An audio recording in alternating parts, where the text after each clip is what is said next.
This weather. Joining us live is bounty hunter Leonard Padilla. Good evening, Leonard. Good evening. How are you? I'm very well, Leonard. Okay, I don't get it. Why isn't she out? That's my question number two. And question number two, are you having some sort of bond war with a Tampa, Florida bondsman? What's the story? No. He's fine. He's on board. He's here to post the bond.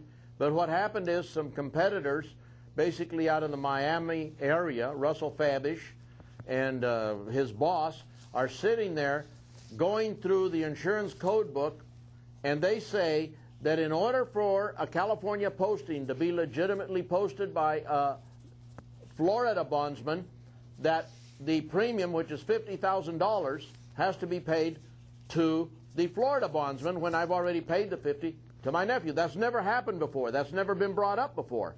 So tomorrow, Bob Sabo from the company in Houston that supplies the bonds has to contact the insurance commissioner's office out of Florida for an interpretation. But these folks didn't want to post the bond. They didn't want to post the bond. They didn't want to do anything for the family. Somebody comes in from California, and there's this hue and wail from these folks down there just screaming bloody murder about, we're going to get the Padillas arrested. We've got influence with local police departments. There's all sorts of that stuff. That doesn't bother us. It doesn't bother me for sure. It's just a matter of the company calling the Florida Insurance Commissioner and saying, look, if there is such a regulation, you've never enforced it. Why all of a sudden is this being done? Okay, so what is the backstory? Is there, I mean, you got bail bondsmen now apparently, at war a little bit, shooting in each other's direction. No. They're just jealous. They're just jealous. What are they jealous of? What are they? Because you're not even supposedly making money on this. So what are they jealous of? That they didn't do it. They don't want to. We used to have a hog when I was a kid, and she wouldn't eat, but she wouldn't let the piglets eat either. All right. Well, moving on. We got that. At least we got that established. So when is she getting out? Well, right now, Bob Sabo is going to contact the Department of Insurance in Florida and say, hey, their interpretation of this is wrong. Our agent from California has come to our agent in Florida, which is, his first name is Al. Al is ready to go post the bond. This regulation that the people in Miami brought to your attention is wrong. Now, I would like to see Russell Fabish sitting here saying, yeah, this is the way it's interpreted in Florida. This is what has to be done. Might be a good idea for you. So what's your expectation as to when she's going to walk out the door? Because I mean, the only thing that's holding her is a $500,000 bond and some monitoring requirements, which I'll get to later on. I don't think that's difficult to overcome. That's not difficult to overcome. But $500,000, you've got the bond ready to go. The $50,000. Al's got the bond. Al's got the bond. He's been in town for 2 days. Has the prosecutor weighed in on this at all? Has the prosecutor said anything like, I'm going to try to raise the charge? Nothing. I have not talked to him. The company has not talked to him. My nephew has not talked to him. Have you spoken to the grandparents? Yes. In the last 24 hours, have you spoken to them? Yes. What are they saying? When's she going to get out? That's it? Yeah, I mean, no, we don't discuss any particulars of the case with them. Hey, how's it going? What's happening? Have you made any effort to meet Kaylee, or Casey, rather? No. I'm more interested in sitting here and explaining to people and saying, bring the child back. Tell them that her mother said, babysit this child for 2 months. You bring her back, you can claim the reward, and you don't go to jail. Do you have any explanation? Why would a mother want someone to babysit a child for 2 months? Bring the child back in 2 months. I don't think she wanted to babysat for 2 months. Right. I think it was a couple days. And what happened? And somebody ran off with her. All right, what's the factual basis that gives rise to that conclusion of yours? I mean, there's a difference between having some sort of like fanciful thought and having reasonable inferences based on She told the police department that she had taken her to Zenaida Hernandez Gonzalez to be babysat while she went to work. There's got to be a grain of salt that's truthful, a grain of sand that's the truth amongst all those lies. And I do believe that she took the child to somebody to babysit, and I think that person left.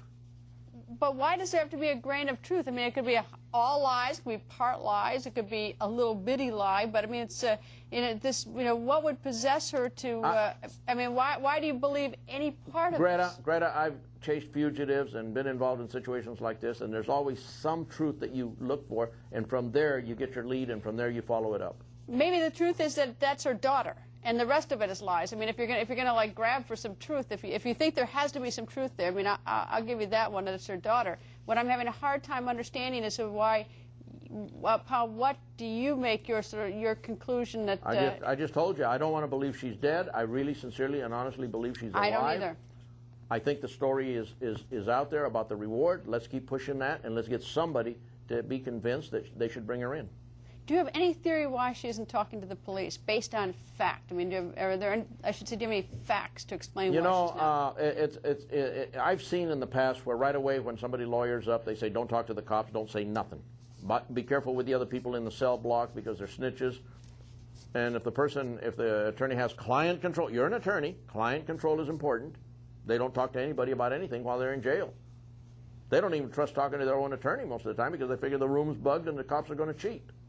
Leonard, I just have a really hard time understanding a mother with a missing child is going to think of her own neck in those circumstances unless she's up to her eyeballs in it. That she's going to worry about whether she makes an incriminating statement if she thinks that someone's run off with a child. I just have a hard time. I have a hard time believing that one. Do you understand that the attorney has told her not to speak to anybody? Of course, and that's the advice I would give her. But do you also understand that if a mother's missing a child, then mothers typically want to find that child, and they don't think about keeping the agreement with the lawyer. They think about finding the child. She did a stupid thing going in, and now it's compounded by lying to the cops, and now maybe she has this fear that, what if if the cops go after this individual, it causes my child's death or harm?